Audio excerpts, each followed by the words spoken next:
Welcome to the International Symposium 2020, the premier systems engineering event, now fully virtualised.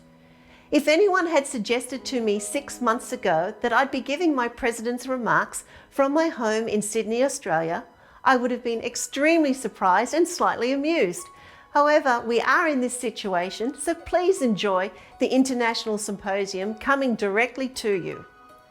We have a great program for you around the theme of systems engineering for Earth's future, uniting technology and grand challenges through systems engineering. We have keynote speakers who will be discussing systems engineering and society, water supply systems and Earth observing systems. Our invited content sessions will focus on artificial intelligence, urban infrastructure, smart cities and social systems. These topics are very relevant if you consider where we are today, but let's just pause and think exactly where are we today? Consider our world in 2020. Firstly, we've experienced fires never seen before.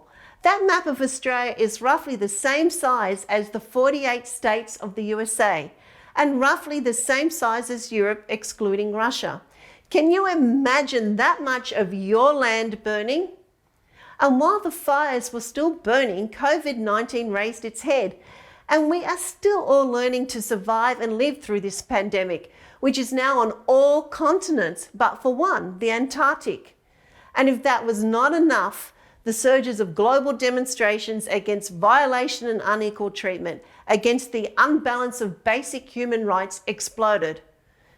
Considering all three crises, what is the impact on us other than turning the world on its head? Separately and collectively, they are catalysts for change. So what does that mean to us, in our profession, and to IS2020? Let's look at what this means for systems engineering. Now, I've listed a number of topics and I have further illustrated these by a representative set of activities and groups in IS2020 that are new and all will be of greater importance going forward.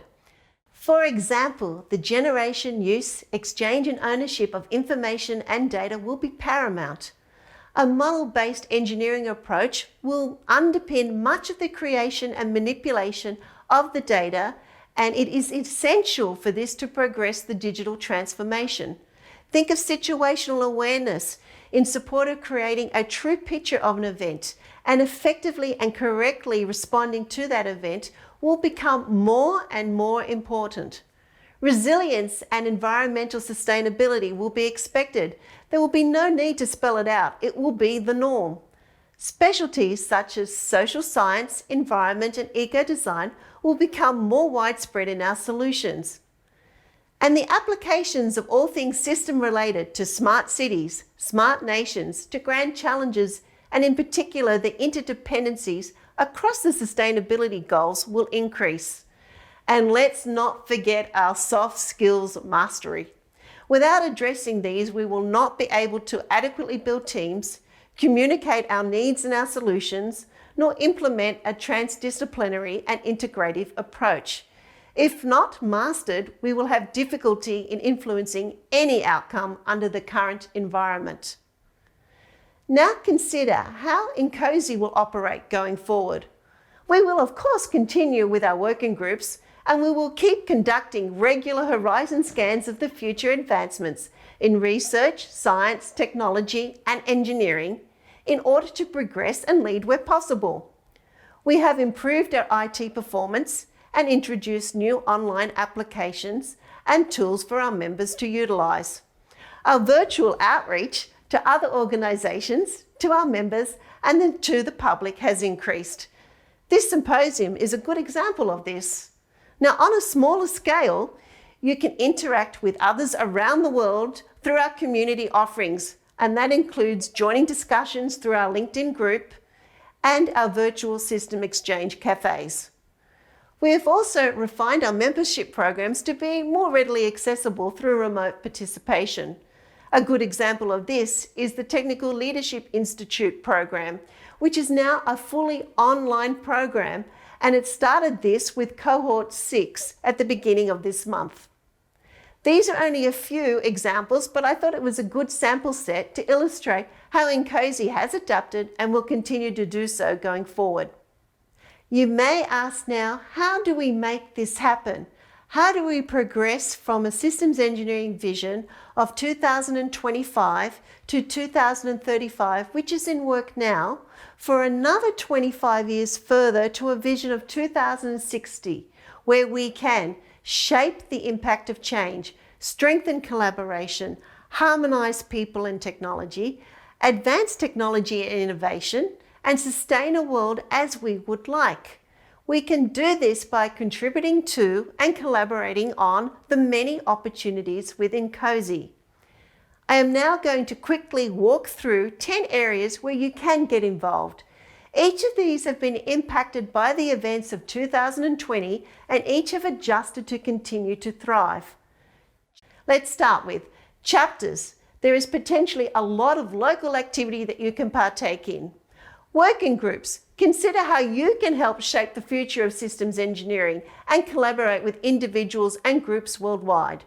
Volunteering. We have so many opportunities for members to volunteer their support, whether it's for a short-term endeavour on a project or part of a leadership team. Events. Consider how you could contribute, whether at the local or national level, or at the regional, sector, or international level. Training and education. This is an area that has great potential to grow. You may be the student, the teacher, or the mentor. Special projects and grand challenges. Just consider what is occurring in the world today of 2020 and how can we be part of that activities to address these crises and minimize a repeat. News articles. Not only do you have a platform at events to present, you can also contribute to our Systems Engineering Journal, our magazine Insight, our various newsletters, and social media channels. Community offerings. For those who may not have the capacity to contribute in any formal manner, may very well be able to collaborate through watching our showcase webinar series, joining a discussion group on LinkedIn, or meeting at one of our virtual systems exchange cafes. Certification. Have you considered earning your formal qualification in systems engineering? And if you have your qualification, have you considered helping us maintain our high standards by acting as a reviewer or as an advisor to the program?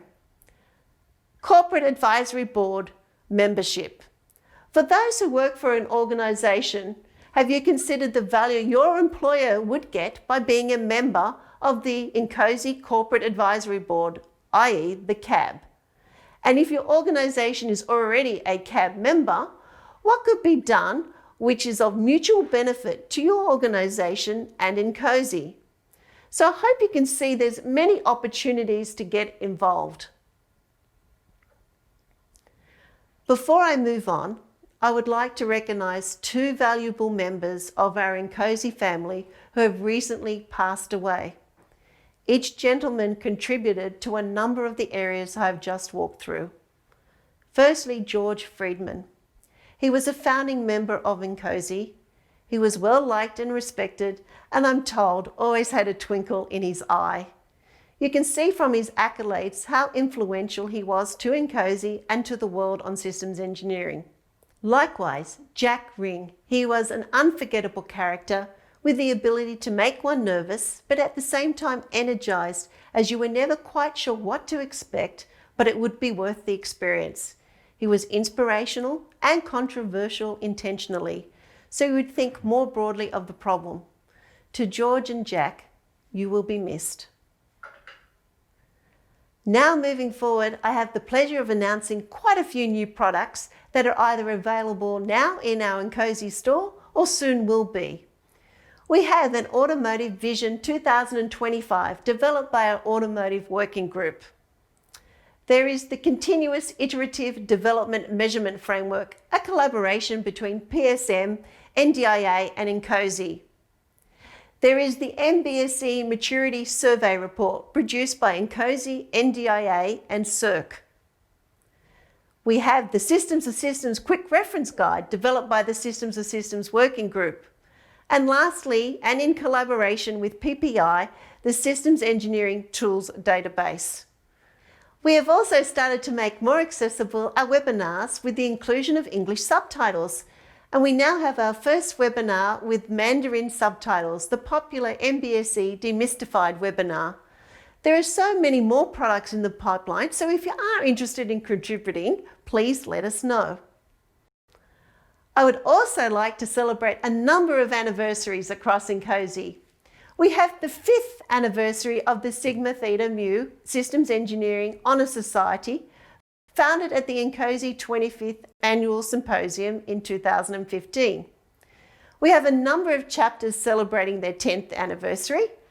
They are Chicagoland, Finger Lakes, INCOSE, India.